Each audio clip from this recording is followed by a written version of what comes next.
All right, well, good evening, everybody. Welcome to episode number 49 of Chris Gogolen's GEMP Game Review Series.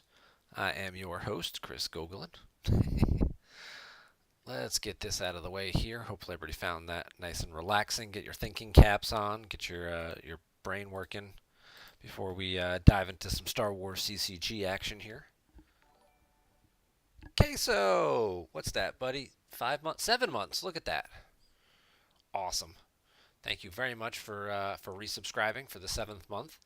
Of course, we are still giving out the Twitch subscription incentives. Um, the Grand Inquisitor is your 3 month subscription. Uh, 6 months was Ezra, so I know Jerry got that. I believe I gave it to him at the Match Play Championship along with a few other people. Thank you guys for continuing to subscribe to the channel. Obviously, we appreciate that, especially if you have the Twitch Prime and you get the free one. You might as well just give it to us because what else are you going to do with it? Um,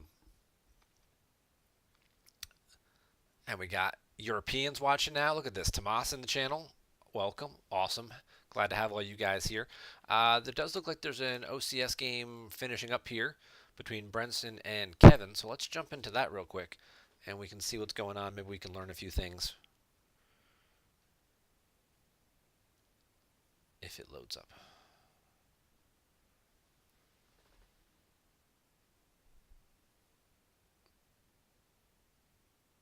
Must just be you. My dropped frame rate is showing as 0 right now on my end. So what do we got here? We've got Ral Ops against Yavin 4 Ops, and we got a bloody battle going down here at the Spaceport Docking Bay.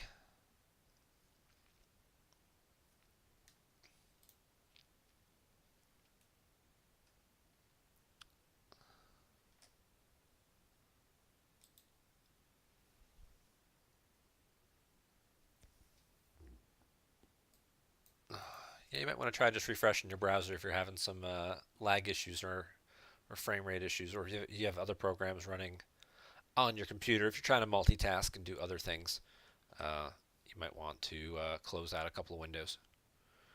All right, so let's see what we got here. So we got Brenson playing Ralops. He's flipped. He's got quite a bit of stuff on the board. He's got 4 locations covered here, 3 with Imperials. You've got Janice. Janice adds 1 to the drain there. So yeah, he's adding 1 to that drain. Dasan, who pulls the shuttle. Callus doesn't really do the benefit of his decks, but he does get the deploy reveal part. That still works pretty well. Just another Imperial leader as well. 1 domination out. You've got Ozil Piet over here. He's probably going to bounce. This is at the street, right? Yeah, so he probably has to bounce some people around here because this was his battle. So he's got to cover up this blizzard too somehow because he can't move it away. If he moves it away, he's going to get flipped back.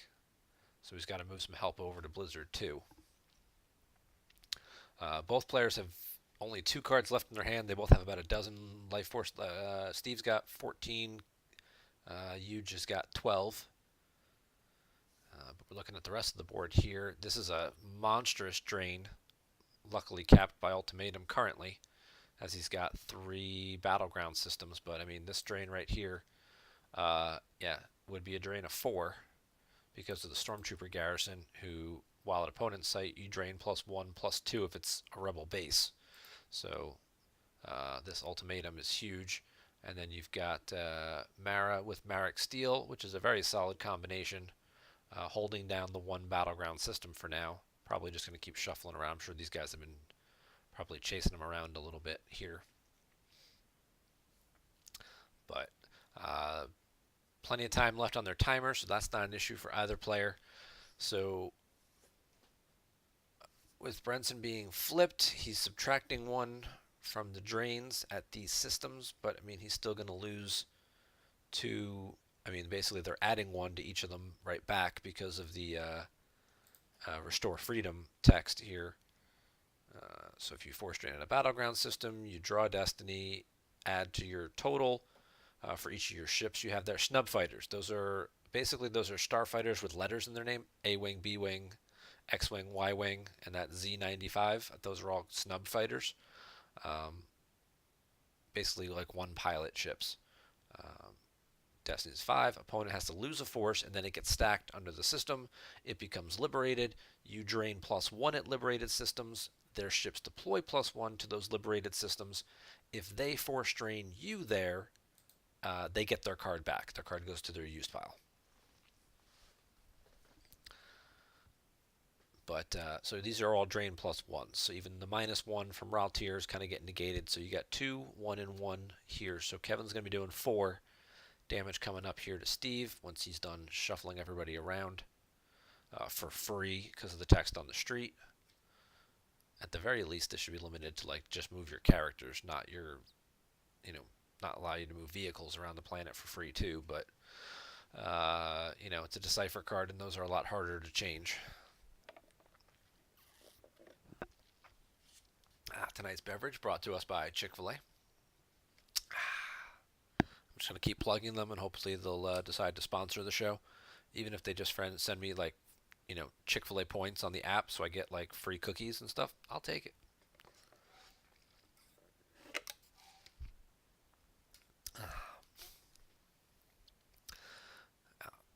And then this will be a nice drain as well. At the Raltier system for 1, so that's another one. So that's 1, 2, 3, 4, 5. He's looking at here. Plus, we don't know what 2 cards he has in hand. He might actually be able to battle here. Plus, Ray can pick up a card from his bottom of his force pile. So if he happens to know what this card is, if he's been tracking around his deck with these 12 cards, he might be able to get something useful that'll really help him out here as well. But in the meantime, he just needs to try to... Huge just needs to try to keep mitigating damage. This is 2. This is 1. So he's losing 1, 2, 3, 4, 5, 6. He's doing 5 back, so he's slightly behind on the curve there. If he had any way left to kick this ship out of space to make him have to pay for all these drains, that would probably be game over. And Brenson is basically thinking the same thing on his side. If he can kick this lone character off this site and make him have to pay for these drains, that will probably be game, as both players are pretty low on force.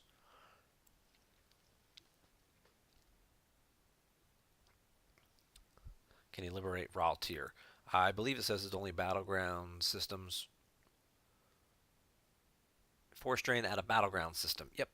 Draw Destiny and stack it there. So you can't liberate Raltier. I think that was designed that way so you couldn't just play like Alderaan and Clackdoor 7 and stuff like that, and then like drain for 0 and then liberate them and then make them drain +1 kind of things. So, alright, so he pitches a Vane from hand, loses Blizzard 4 from the used pile and a Min Kun off the top. Pitches a Dark Time from hand, and now he's going to top deck a Mahdi as well. So getting pretty thin on life force. Oh, that's that Luke. Okay, so we got Luke retrieving 1 because he's piloting during the control phase. So that kind of offsets things right back. He's getting hit for 2, 3, 4, 5, 6. He's doing 5 but retrieving 1, so it's almost a wash there. So now he just kind of needs to, again, kind of just try to hold serve if he can. Oh, he's going to go big here. And he's going to try and clear this docking bay.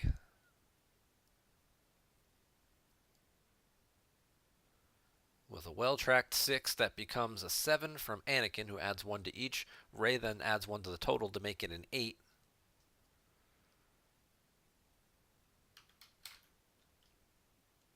Sun will cover 5, and the Chicken Walker will cover 4.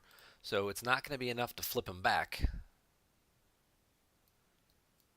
And because he drew the 6, he's actually going to have to... It became a 9. I'm sorry, a 10 because of Raltier. Because of the objective here. He had 4 locations. So he's going to have to lose both guys. And that's probably going to be game, as we were just talking about. Darkside Ops lose both of their characters as well. Didn't necessarily need to. They could have lost Guy. I think we discovered it. 8 attrition. So they could have lost Dasan and the Walker. Kept Ozzel there. and that would have enabled them to drain for one more. But it's kind of all academic, and then he could have just moved away. Um, but I think it's going to be all academic at this point. And now that you just going to have to be paying for his drains. Oh, wow.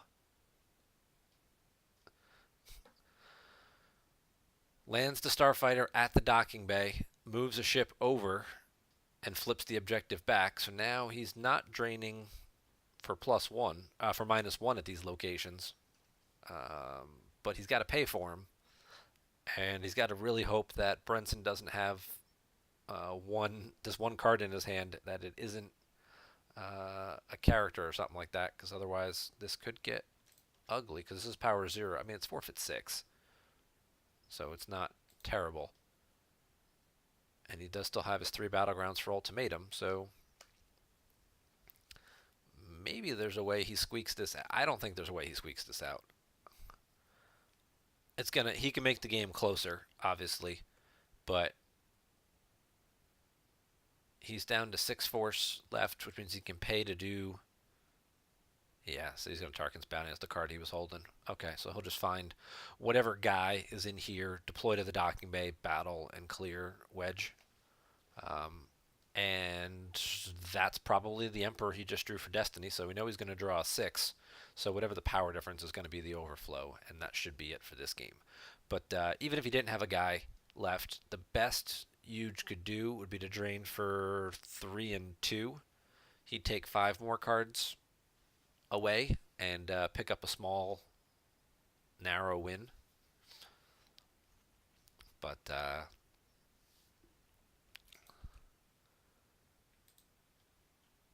and he'll go ahead and concede and scoop it right there.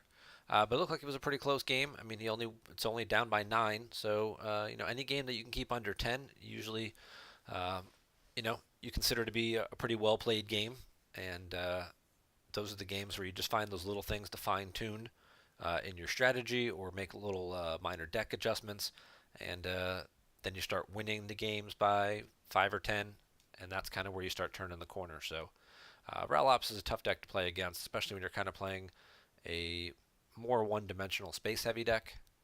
Um, so we'll pop back out to the lobby.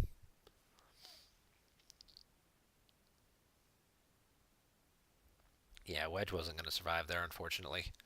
Um, if he had lived a little bit, one more turn, maybe, but I mean, obviously, he's just going to shuffle some people right around, and then he'll get the one last turn of drains in, and then Wedge would get cleared anyway, and he might not have enough left to pay after that anyway.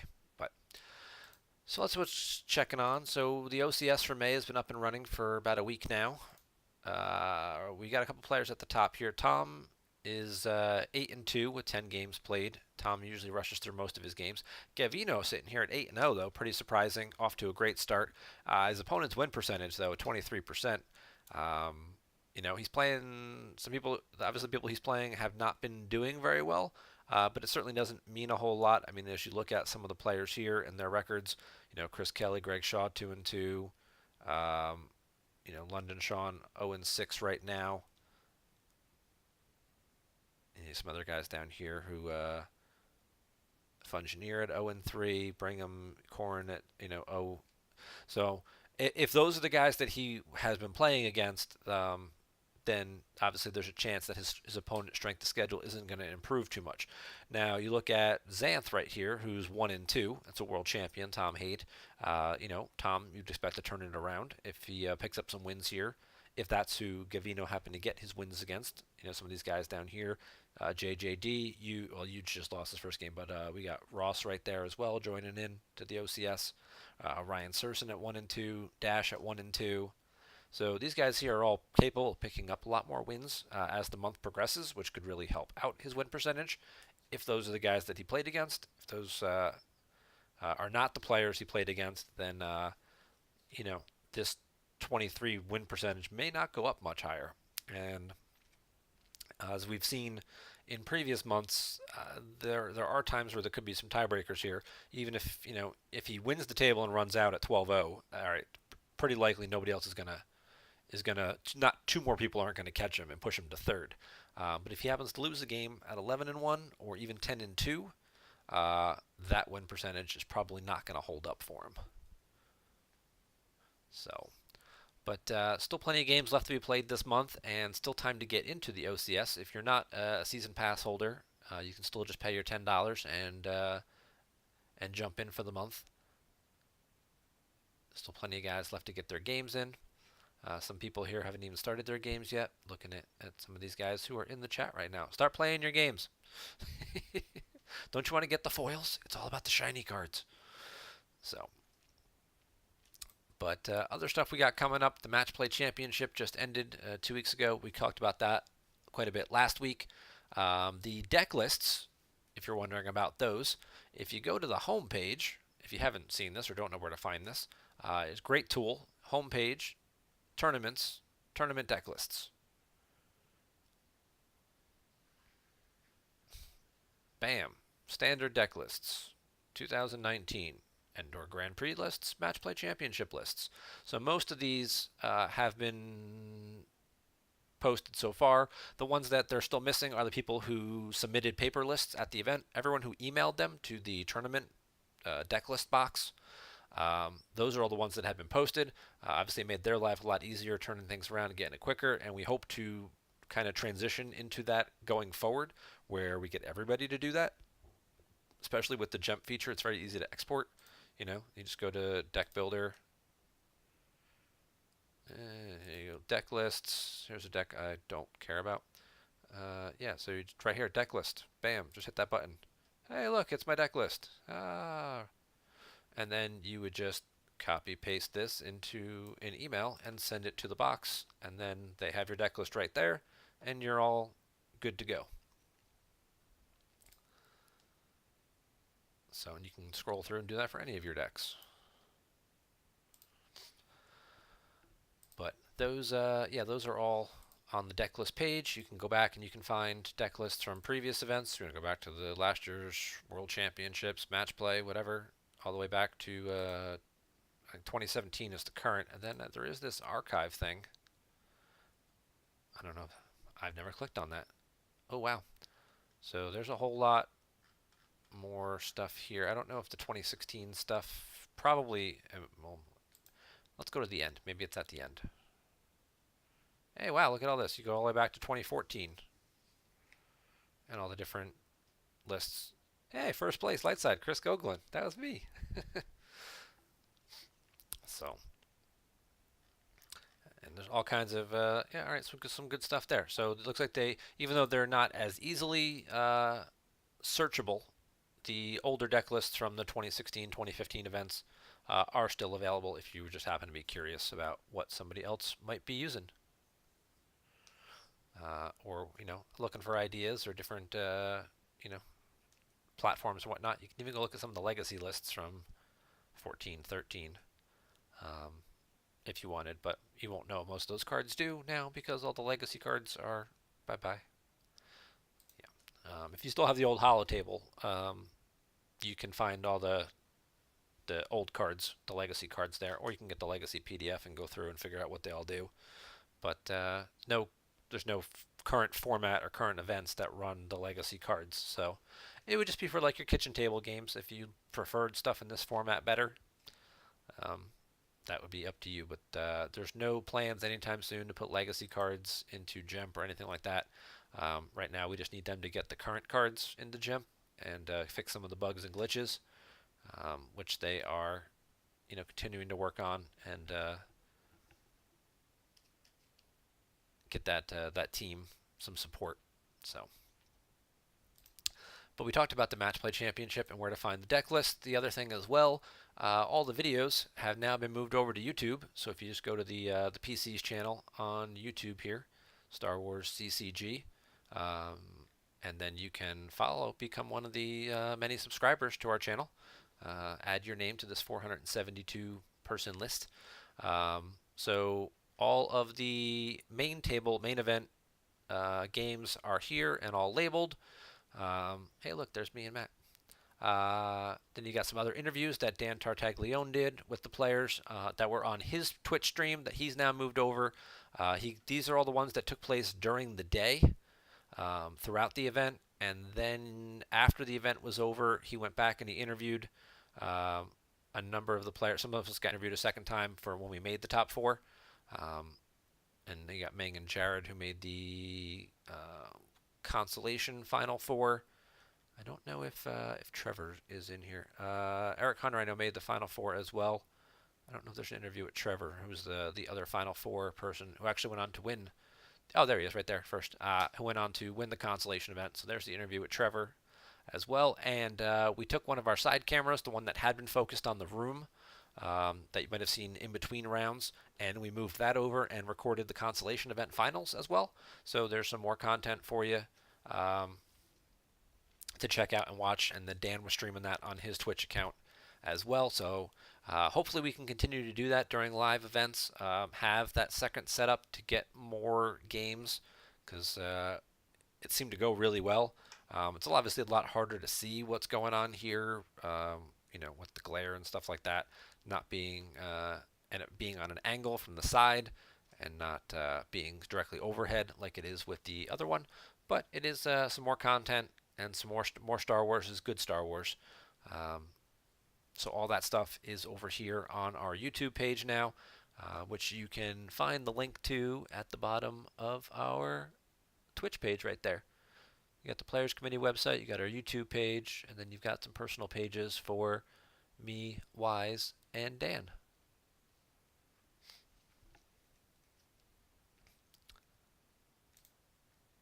So there's all that stuff we'll get you caught up on.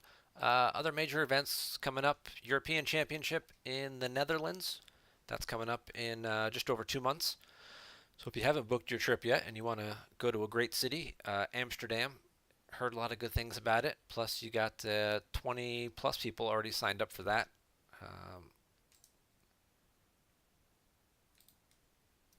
That obviously should be a good time there. List of attendees.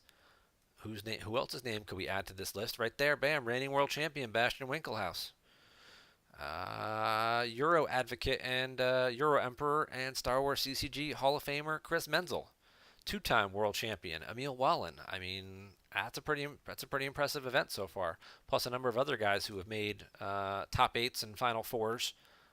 Kieran DDM so far. I'm sure we'll see an Angelo popping up in here sometime soon. And maybe we'll find out where Cryptophis has been. I haven't seen that guy around online in the last couple of months. So perhaps the European Championship this summer will be the return of the Crypto. Because I'm sure we would love to see him back competing after making the finals several times now. I feel like he's been in the final four the last like 2 or 3 years, either the final game the last couple of years. So obviously it'd be nice to get him competing again. And North American players, you got North American Continentals. I'm going to start getting the pre-registration up for this pretty soon too, so people can start pre-registering for that event. We'll find out what cool swag we have to give away for signing up early for that tournament. That's coming up in Minnesota at the end of August. I don't know why, but flights to Minnesota are insanely cheap right now. I know 2 years ago when Worlds was held there, and I flew out. I booked my flight like 4 months in advance. It was pretty much like the same week or weekend, or close to it. Maybe it was a week or two earlier. But my flight from Philadelphia to Minnesota was almost $500, and looking at it right now, it's barely 200. So if you're thinking about going, you might want to just take a peek and just check out the flights because they're a lot cheaper right now than they probably should be, and you might be able to get a great deal and come join what will be the biggest North American tournament of the year, as we expect to get close to, if not over 50 players in attendance. I'm sure Minnesota's going to have 20 of their own between all the locals and Walseth's kids coming out to compete, and a lot of people coming to honor John, who we lost last October. But this is going to be a great time for everyone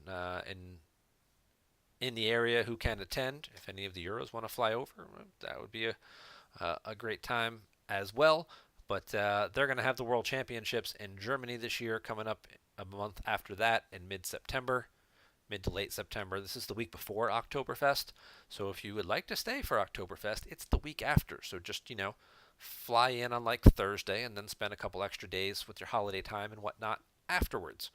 And then you can see all of the rich German heritage and culture of Oktoberfest.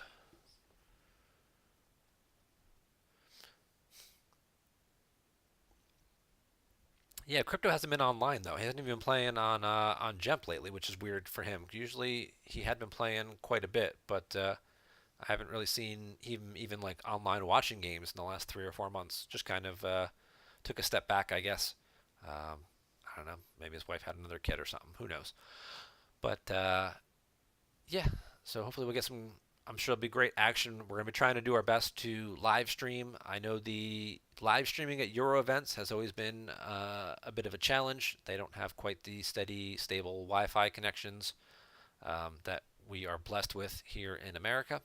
Um, but they are working on some solutions and some equipment and tech stuff over there, and hope to be trying it out at the European Championship to see how things work, so then they know what they need else to get or to adjust for the World Championships in Germany. Plus, there's all kinds of other fun stuff going on the forums, fun discussions and topics as always. Doesn't look like we've got much else going on, just a couple casual games. So we'll move into our game review of the week. This one comes to us from another player who hasn't been online all that much in the last 6 months or so. Kimura submitted this link.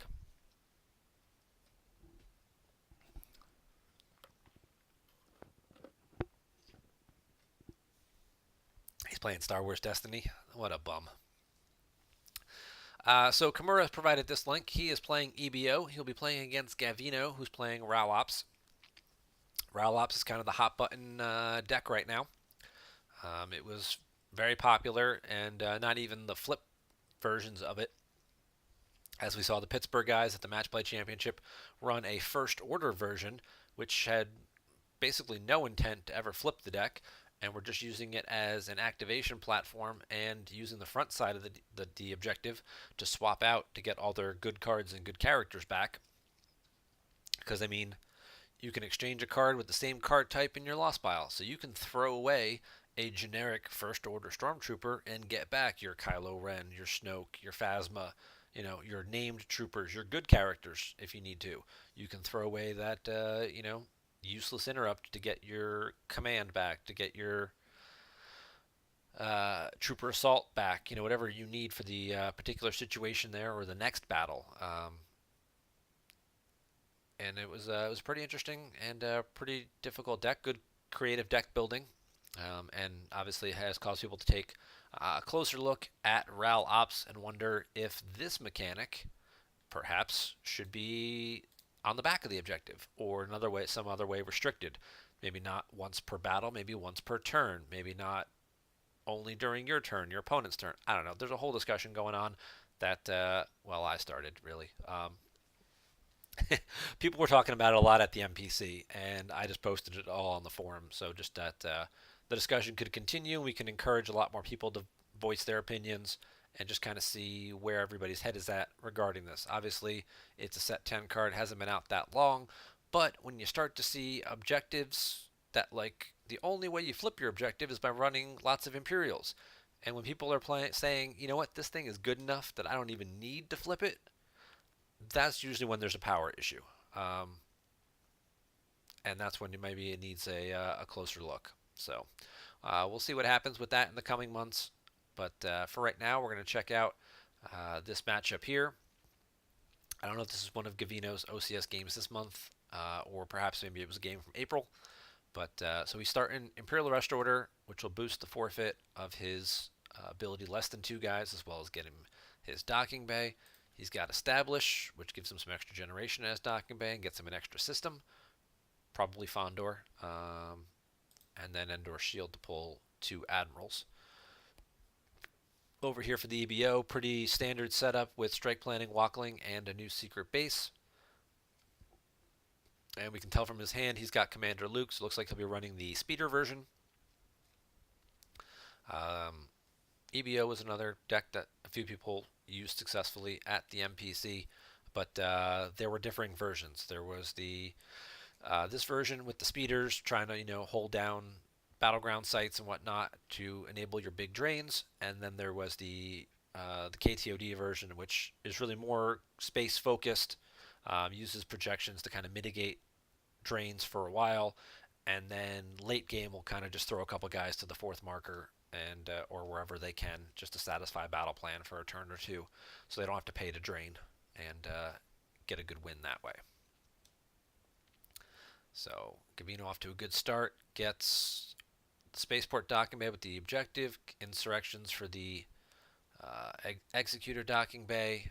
We see Piet there, who deploys for -2. Piet pulls commanders. You get Fondor out, so that's a pretty quick activation bump. He's already up to 13, and his opponent only gave him 2.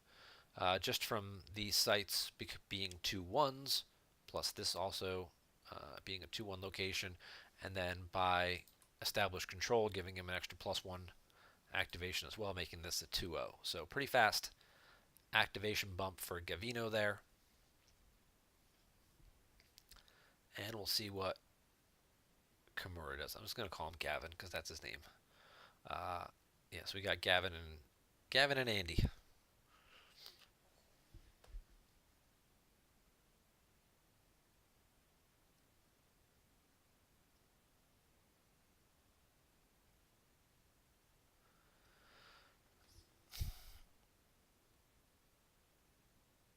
So he's going to get the war room out. Ah, and Andy's joining us in the chat too. Look at this.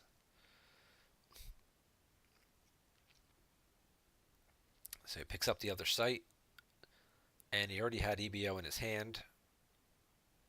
He's got his other general as well. He'll stay at 12 just in case, which is pretty smart, because you don't want to end up having some of this stuff put back once you've used your once per game pulls. And it looks like Gavin's going to go for the flip here. Yep. He can just docking bay transit. He can flip now, get any card he wants. He can also just docking bay transit, Piet over, and do it during the move phase. But since you go get any card you want when you flip, immediately upload any one card, he might find something like he deploys code clearance as well. You find something like a walker or something like that might make it worthwhile to keep, or barrier to help protect your guys, so you can figure out how to shuffle people around later. But and then who's going to reload his hand as well. So the quick flip by Rops is not really something that an EBO deck is going to have a counter for. Rops knows that they can spread thin on the ground, at least for the first couple of turns, because it's pretty unlikely. Like, this deck takes 2 to 3 turns to get everything out on the table that it needs, and you usually want to try and apply some early pressure, possibly make them top deck some key cards. But is this the one? This is the one that boosts forfeit to everyone. Okay. Imperial Leader. Okay, this is the one that force drains +1, but only if you have a non-unique Imperial Leader. Okay. So now we'll probably see him get. Oh, he gets to grab. He grabs Garrison. Yep. He'll spend the 3 force with Walkling and grab Haven. That's going to make his ships go down super cheap, except, of course, the fact he doesn't have any in his hand right now. He will get one with Radis, though. Radis gets him the Corvette.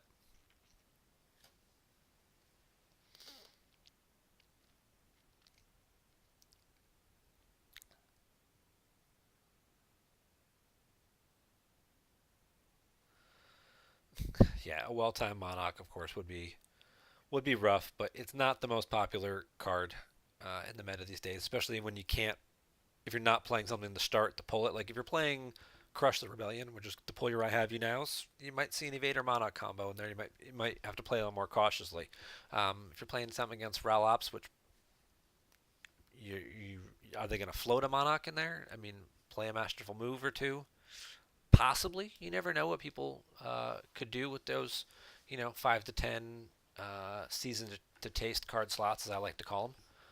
But yeah, so EBO is going to get their 3 guys out. They get the system. So just to recap for everybody here, so Echo base operations. If you occupy 3 echo sites, you slap this down. Every system, your deploy is -1, so your ships and your pilots all deploy -1. You force drain +2, and your total power is +3 during battles. Important that it is only during battles. It's not just +3 anytime, so it does make it a little less difficult to overwhelm. But usually they have lots of ships, so overwhelm probably isn't going to work too much. Canceled if opponent occupies 5 Hoth sites. They typically don't play any other sites, so dark side would have to either bring their own, unlikely, or occupy all 5 of these locations, which is also fairly unlikely to happen. And then you put Haven out. Starships deploy -2 from Haven. Pilots deploy -1. So at Hoth, all his ships deploy -3, and his pilots deploy -2. And then when battling, you may add 1 battle destiny. Note that this is a may, which means it is a declared action. You actually have to click on the card. It will highlight during the battle to remind you to click on it and add your battle destiny. It's not automatic like some of the other cards. A lot of people forget that, and you see them go right by it, and they're like, why didn't I get my second battle destiny? It's like, because you didn't click on the card first. And then we get the Corvette came down for 1. That's pretty good. 5 power, 8 forfeit for 1 deploy. And then Mothma deploys free aboard your capital ship. She gets you Chandrilla, which was in his reserve deck earlier. Not sure if it's still there. And we'll also get you some cards into hand, which could come in handy, literally.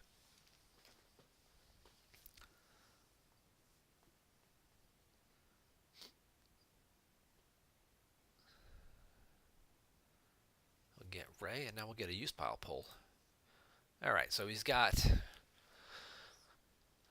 Don't take these guys, because you can pull them with Echo Base Garrison. You don't really need them now, because you don't have any speeders to put them in anyway. So let them go back to the bottom of your reserve deck, and you can deal with it later. So you're looking at, you already have a leadership, so you're looking at taking ships here. This is the non-virtual Falcon, which is pretty potent, pretty powerful. Or Spiral, which might also come in handy.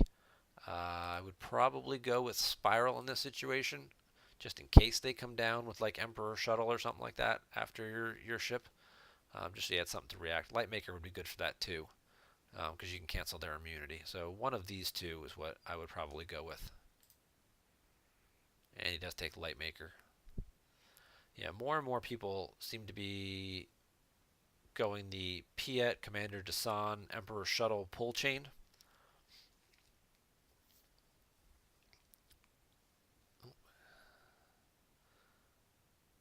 Radis will shuttle up. And we'll see if General Blissix moves over. All that movement was free because they're rebels, because that's what Riken does. I know we've touched on that in prior shows.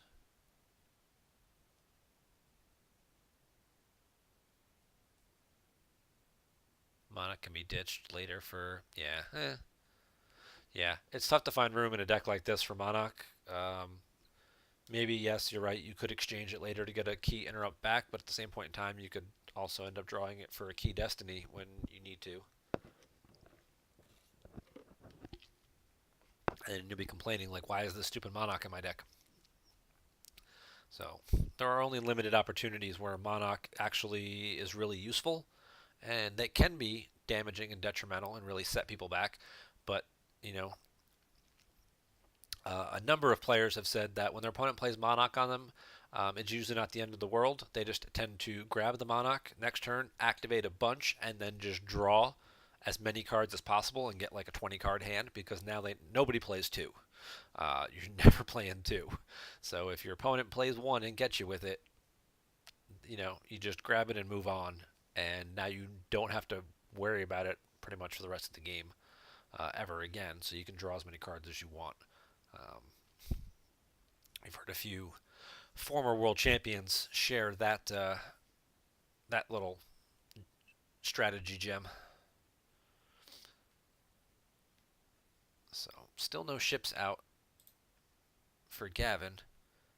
He does pay 3 to drain in a couple spots though. He drained for 2 spots and then deployed a guy out here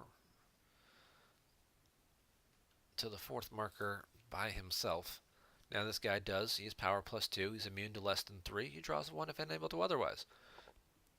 So he's power 5. He draws a destiny, and that destiny is going to be +3 from the Raltier location. So, and he forfeits for 5. So it's not a totally,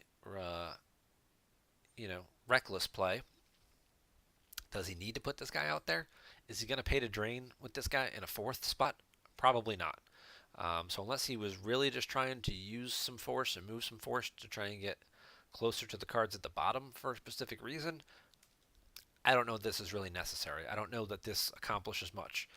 Um, are you gonna threaten? Like, I mean, are you trying to make? You're trying to make a threat. I get, to deter them putting, echo-based guys and their speeders and plopping them out here, and controlling their battleground and all that. But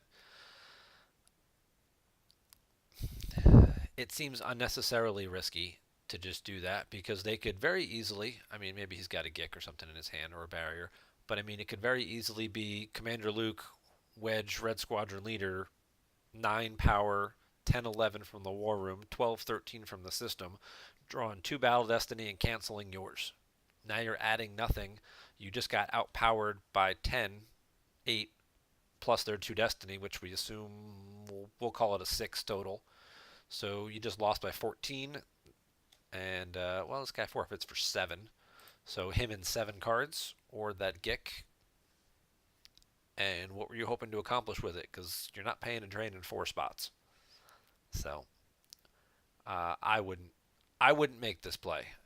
That's me personally. Unless you're really banking pretty heavily on this barrier that's in your hand, which doesn't affect vehicles, but does affect the pilots. But Gavin did have a Pod Racer Collision, a card we don't see often, but I do love very much. If you just verified opponent's reserve deck, search that reserve deck, place 1 interrupt found there out of play. Comes in very handy in mid to late game situations, especially when your opponent has like 4 or 5 cards left in the reserve deck, and they go to check their destiny to find out like, oh, can I hit this thing or can I crack its immunity? And you're like, well, not anymore, because there goes the 6 or the 5, destiny interrupt that you needed to do that. So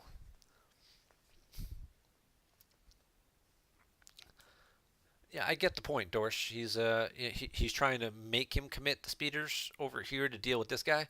Still wouldn't do it. I'd still go blow out Lieutenant Commander Arden too. You've got all kinds of options here if you had some speeders and stuff. Um, you could overflow this guy and shuttle the speeder up to the Corvette, and it can hold the vehicle. Move this over to here and shuttle Luke right back down, and then he can be sitting over here on his speeder on Raltier. So there's certainly ways to get around. You can use the docking bay too, and docking bay transit them over, and clear these guys out at some point. So getting them stuck over here, I don't see that as being an end game strategy. I see it as a way to get your Gick grabbed, and then I see these guys being in a bit more vulnerable positions.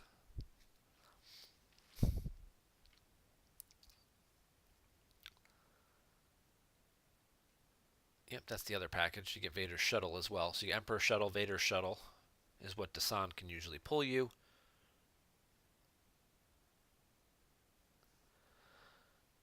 Yeah, we got Zev. No speeders though. Where are all his speeders? Is he even playing? Was he playing like Rogue 1 and Rogue 3 and that's it? He just plays all the extra guys?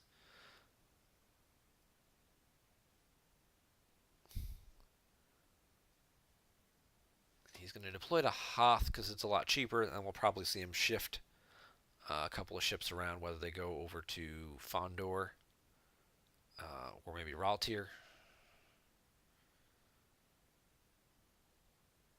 Moving to Raltier doesn't do a whole lot for you right now because you need to have 2 locations. So unless you're planning on finding a way to clear him off a ground location, he's just going to spread out to all 3 systems. Okay, that works.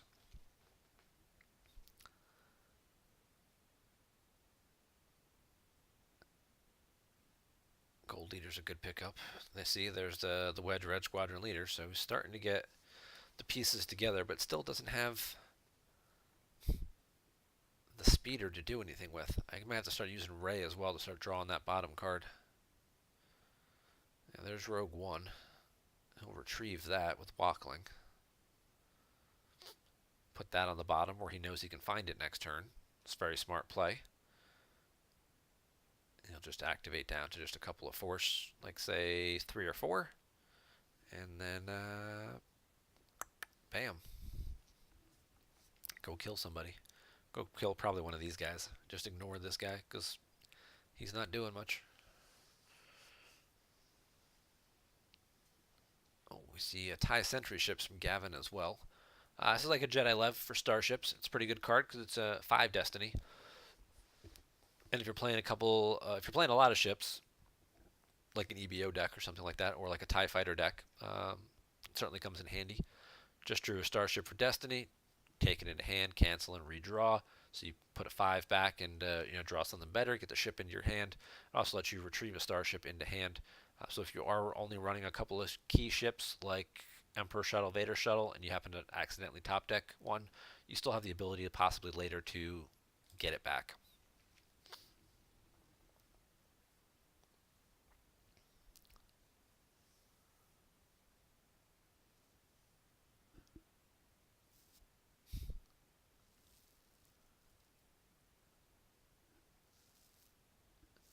Yeah, I agree, guys. I wouldn't deploy speeders to Hoth right now. But we'll see what Gavin's got left up his sleeve here. He has to get to space at some point in time because he can't keep paying 3 to drain for 1. Pay 3 drain for 1. That'll peel a couple more cards off the deck here, but at the end of the day, it's not going to do enough damage to win the game, which is sometimes Ralops' problem. It just doesn't do enough damage on its own. If it can't successfully battle, it can run into some problems. That is one of the things people have talked about a lot with the Ralops EBO matchup. And here we go. We're going to get a Vader Shuttle with an Admiral Mahdi. That guy forfeits for 8 because of code clearance. There's a Marajek. There's a couple of Emperors floating around in there.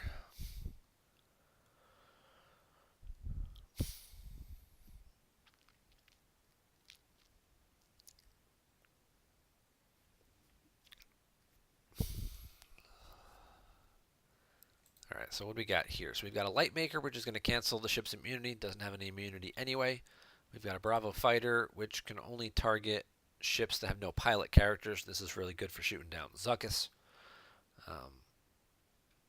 And that's pretty much about all it can ever really hit, unless you have a very well-tracked Destiny. But yeah, those guys in ship are really all it ever hits. Even I think Mara's got pretty high maneuver, so she's pretty difficult, especially in a deck like this, to hit. But I'm sure he's banking on the fact that he's going to add 3 to his Destiny, and he's just trying not to draw 2, because then he'll clear both ships. But he is going to lose one of his guys in the process, and then we're back to hiding behind barriers and other defensive cards and stuff. There you go. That's a nice big 8. And he can exchange. He will throw away a Force Lightning, and he'll get his TIE Sentry ships back.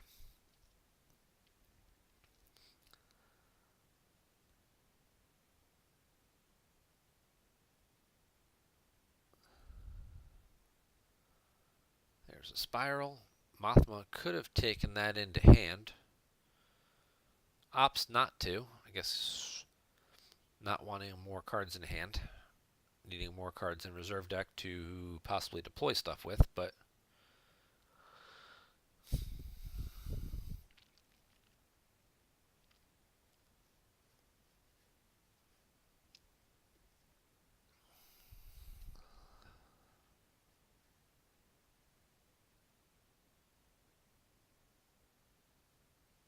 and there's the Coward. Coward will stop him from draining at the non-battleground system. Tantive is very likely to hit the table over here, turning this into a battleground. So that'll get around that pretty quickly.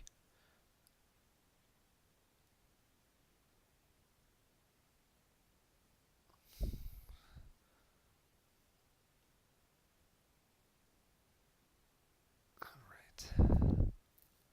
So he's going to activate through everything and then use the control tunnel vision to search. So this is the one force he paid to retrieve Rogue One, which just makes this the Rogue One. And now he's got all kinds of options as to what to pick. So we've got, yep, he's going to get the Rogue One. He's got the speeders, either one of them, Rogue One, Rogue 3. Rogue One makes the most sense because Luke adds the second Destiny while he's piloting it. But we do need to address this situation. Gold Eater's pretty good at that. He's not drawing a Destiny anyway, though, unless he's got something up his sleeve that reacts. But Gold Eater stops them from reacting, so opponent may not react to here.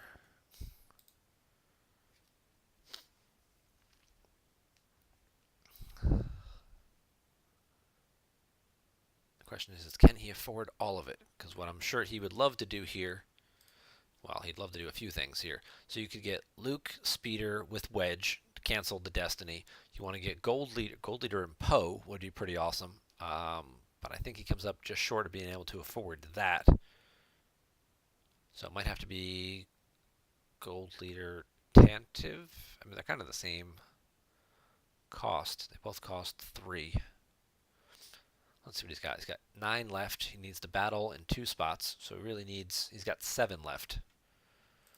Wedge costs 3. One of these guys costs 4.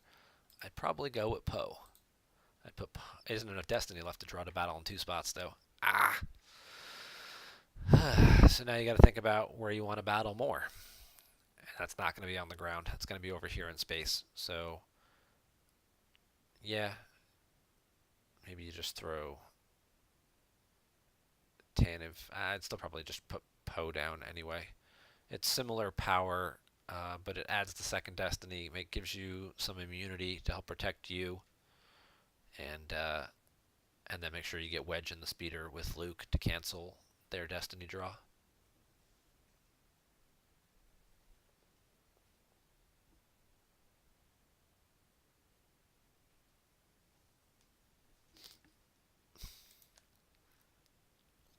Senate majority or stolen data tapes on table. Hey, yeah, look at that. Mothma doesn't work. So this is a dead card. Don't play it at home, kids. Yeah, only 1 Destiny left, so. Oh, look, it's non-V Vader Shuttle. Look at that. Another card you don't see very often. Has a permanent pilot of ability too, so he does get a Battle Destiny here.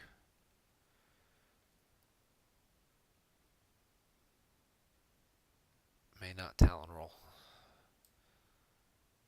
And he does have a force remaining to do it, so yeah, that's a big difference, and that's why I always want to make sure you read your opponent's cards, even though you've seen something a million times.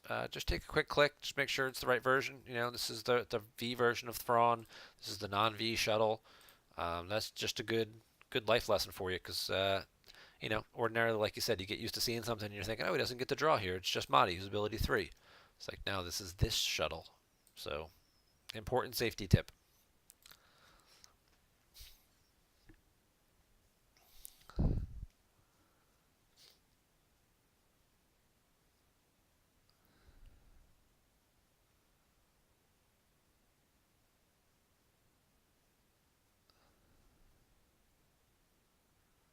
Yeah, see, if this looks right here, I'm sure this is what Andy's saying in the chat, is that he wasn't, yeah,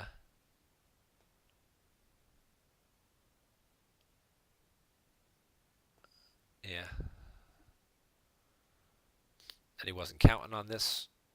Otherwise, you probably play Poe here, just to give you the immunity, so you don't have to lose something now, because now he's going to have to end up,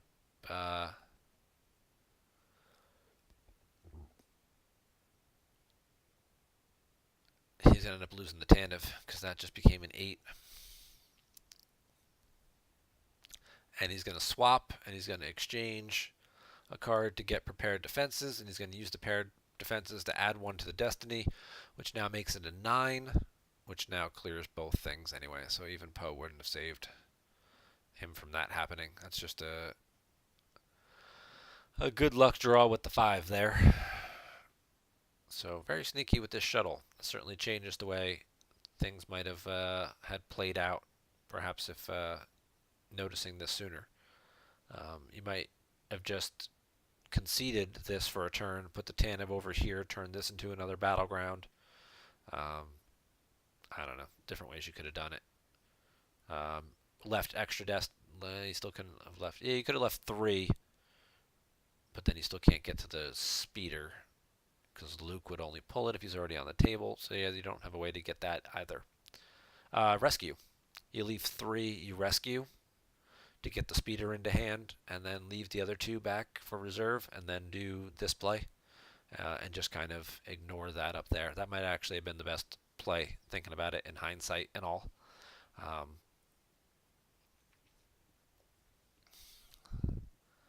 But it's not a guaranteed play, of course. And we get a second domination out now. I really don't like that card. I feel like it gives this deck just too much fuel. Hey, look, it's Vader. Vader aboard his shuttle. This makes stuff happen. Opponent must have ability greater than 5 to draw Battle Destiny at same system. And then we get Taj and a Blizzard Scout 1. Oh, we're going to get a revert. And Blizzard Scout 1 doesn't quite do a lot by itself. You need a walker with it to cancel anybody's text.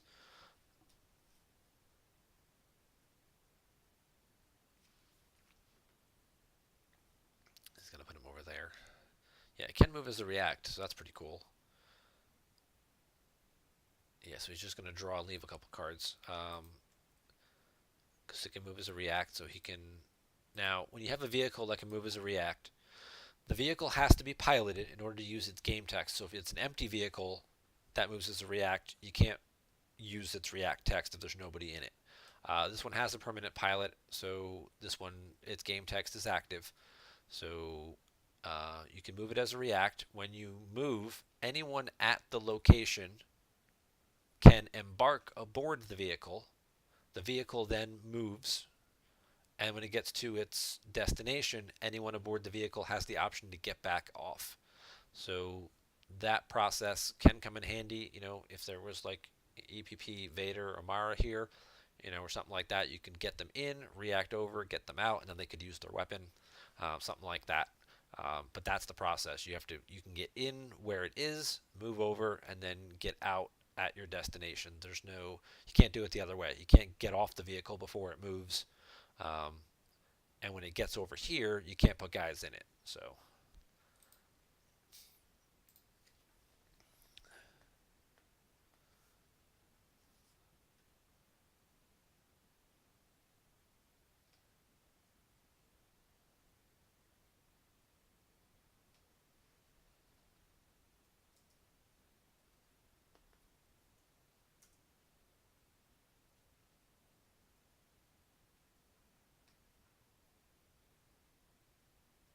just lost my stream there for a second.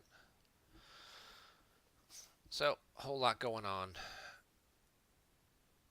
So he loaded up. He's pretty well entrenched on these sites now. He got his system, so now he can get these drains going. And Vader here's going to give him some good forfeit. And he's cleared 4 ships so far from Darkside with just his shuttle because of the bonus on the objective. So now he's going to have to rely on power here to kind of win out. But we got the redemption for a kicker. But there's no pilots in the lost pile. Oh.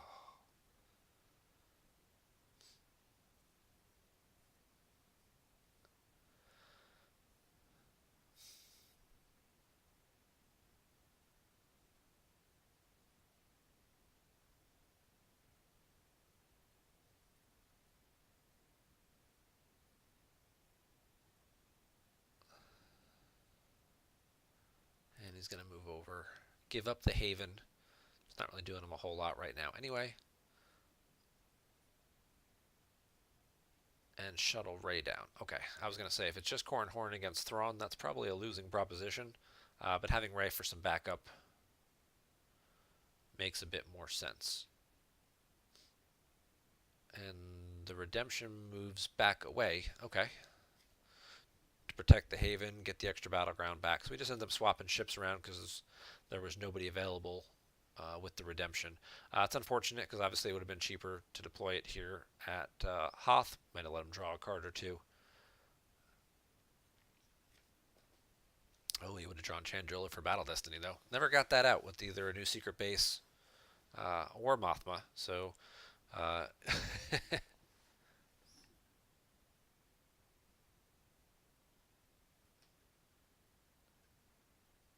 was the whole point of having her in there, right, Andy? Was that she could help you with your setup faster? I'm kidding.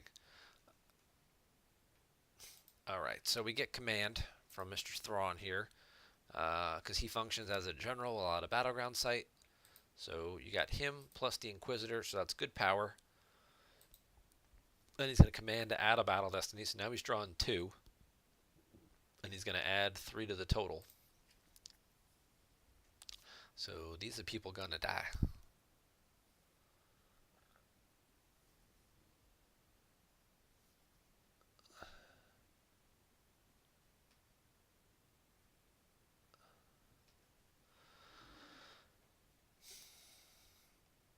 Yeah, at this point, most of what he's probably got left in the deck are high Destiny interrupts and characters. Most of his lower Destiny stuff is probably on the table already. So, but that's not true for Kimura, who most of his lower Destiny stuff still seems to be in his deck. He's got 12 cards left, and there's a couple of characters and a couple of ships still floating around in there. So,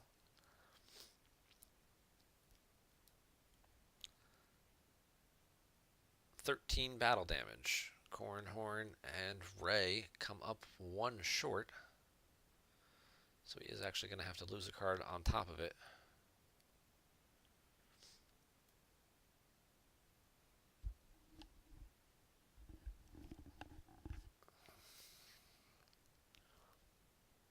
And now we're going to get a battle over here with Vader Tarkin. Tarkin adds a Battle Destiny. He clicked the optional May. Tarkin is another optional. And then the Mon Cal Admiral's there, so he'll wisely leadership and limit his opponent back down to 1. So he can try and keep something on the table. That's going to get redrawn between Tarkin and the Dominations. He had different ways to redraw that. And he draws something a bit better. That's going to be a 7, which will kill both pilots, but not the ship.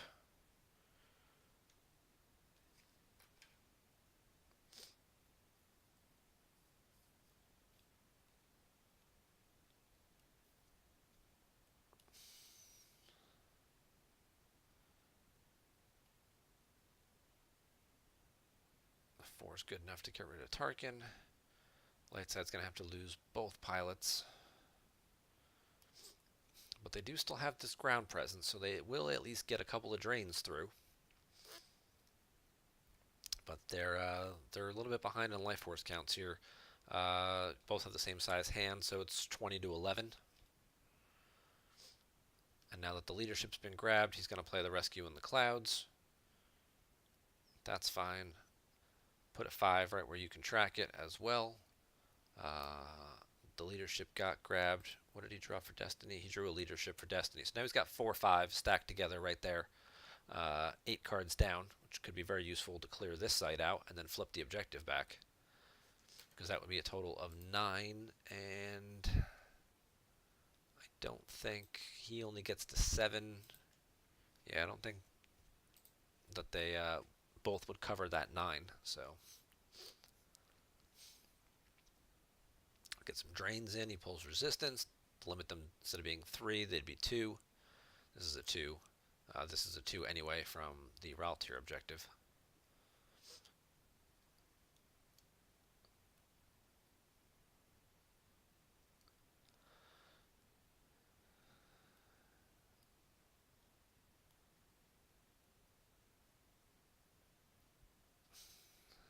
now you're faced with another interesting dilemma because you've got exactly 2 destiny left, and you know they're 9, and you're thinking to yourself, where do I want to battle? Do I want to battle in space to clear him off so then he can't? He'd have to pay for these drains. That'll save me some force in the long run. Or do I want to battle here and clear these guys all off and flip his objective back? That's a tough choice. I'm going to think about that one for a second because honestly, it's a tough call because they both have uh, very strong merit. I'm more inclined to want to go for the ground sight. I think that's probably the play. Flipping them back is what's going to enable you to keep some of this stuff on the table a little longer. Um, but obviously Vader's just going to start running. But he has to be obviously careful where he runs because if he runs, if he runs to here, you run the risk. Well, actually, he's pretty safe over here. But then he's not in a battleground system, so that doesn't really help. So if he runs to Hoth, they do still have the ability to Haven to deploy more stuff cheap. So I'd be more inclined, I think, to battle with Rogue One here. You're going to draw the 9. It's going to clear both these guys out of here. And they are not going to kill anything of yours because there's no justice out. There's no dark. It might be a dark time, but probably not. And with just 3 cards in hand, and unless he's been clutching it for a while. So this is where I'm more inclined to want to battle.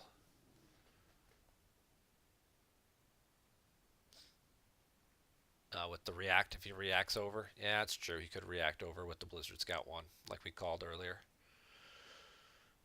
Ugh. Yeah. He's not doing anything. You don't have any other way to stop the react. Yeah, I guess you guys are right. This is probably the better play then, because as we talked about earlier, the react, you don't clear everybody. All right, I stand corrected.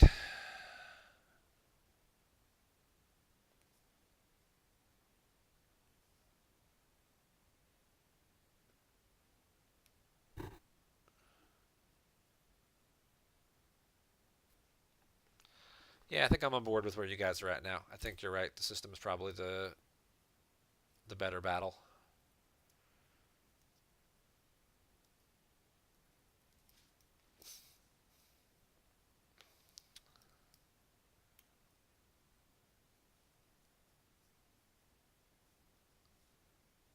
And you just hope he doesn't have something that, like a close call or whatever, that makes you redraw.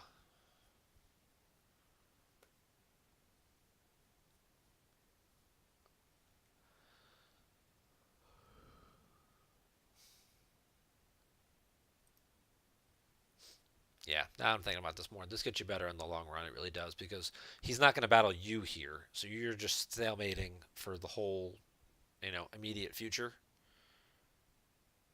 He exchanges Gick from hand with close call and lost pile, so now he swaps to get the close call back.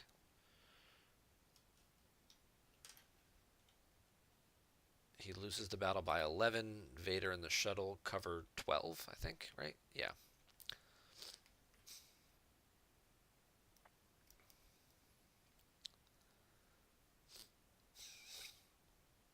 Yeah, so you get stalemated here for a little bit, which is fine because light side just wants to occupy a system, or a site rather, just so they can drain for free. So, yeah. There's that TIE Sentry ships again. This is what's so annoying, is that with their ability to swap, these lost interrupts effectively become used interrupts. It's worse than Watch Your Step in some ways.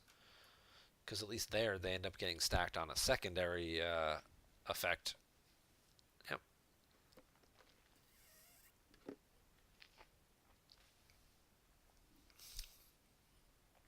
Tarkin Shuttle. Coming back to space. And we'll get a reacting red 8 for free. Actually, it should be for -1, but, who counts? Make sure to add one with Haven. Yes. Now we should draw the same 5-4. But unfortunately, Tarkin forfeits for 9.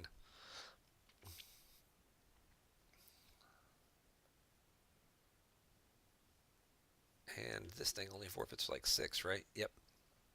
So both of these ships are going to go away. Here's the close call to subtract. Not that it ends up making a difference anyway. Whether it's 9 or 6, it doesn't really change anything.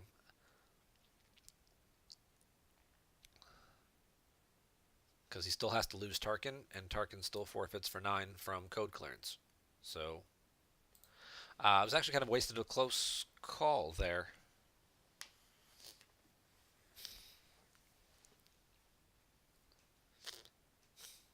So he still kills both things. The shuttle still gets to stay. Haven does still get canceled.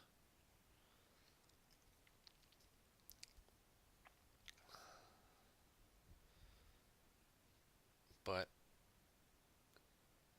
yeah, the close call there did seem a little unnecessary.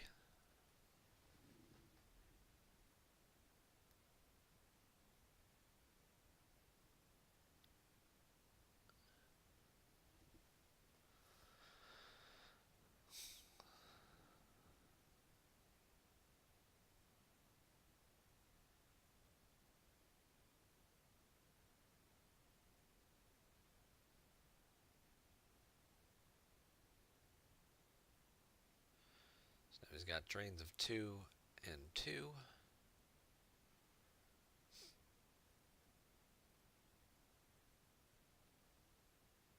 And now that Obi is going to go clear out the shuttle.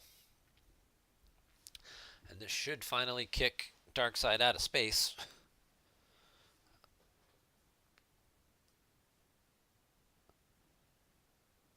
And I'll have pretty good power here as well.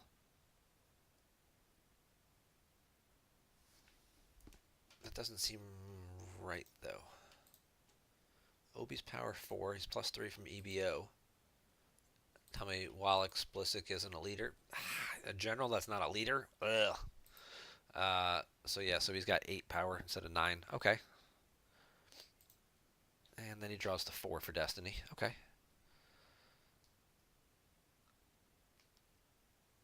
And he already lost the Gick. He swapped it away, so this is actually probably going to be close to game over at this point. So good job by Kimura, and being patient here and waiting for the right opportunity.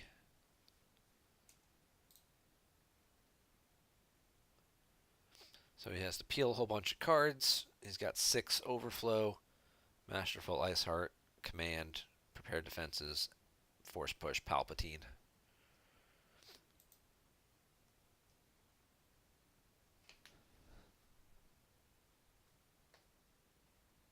He's moving his dude to the docking bay. Oh, he picks up Hobby. Oh, there you go. A Reacting Spiral. Which will only cost 1 because it's minus next run from EBO. So that's good. He's got 1 force left. Drew that just in the nick of time.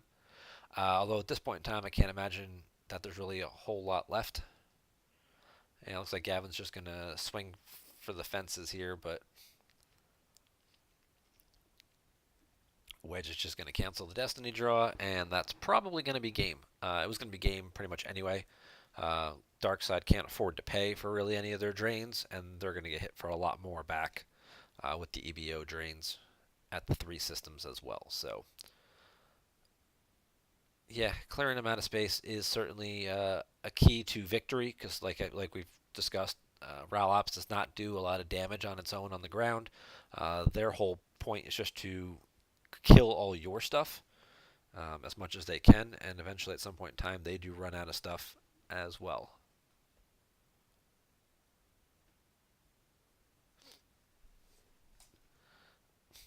Yeah, I had heard something about him being currently bugged where he doesn't do the limit thing where you have 2 piloted snub fighters. They can't draw more than 1, but you can't cancel it.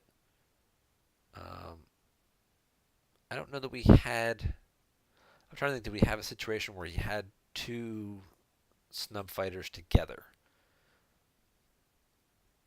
I don't know that it came up this game, but yeah, Wallux is bugged, I believe, currently, and this limit text may not be working properly, so be mindful of that as well. But Kimura does pick up the win over Ral Ops in a very well played game. So welcome back, Andy. Congrats on the win. This must have been last month. Obviously, if you or just a casual game, if you won against Gavin, because he's currently undefeated in the OCS. But that's our featured game of the week. Take a quick peek over here. Not a lot going on in the old. A lot of people hanging out in the GEMP lobby. A lot of guys who could be playing their OCS games, or perhaps their GEM PC games that Batmouse was running. It looks like there's still a couple rounds of this thing left. To be honest, I haven't checked that. I'm not really sure where that's at. So hold that thought 1 second. Let me go find my login info.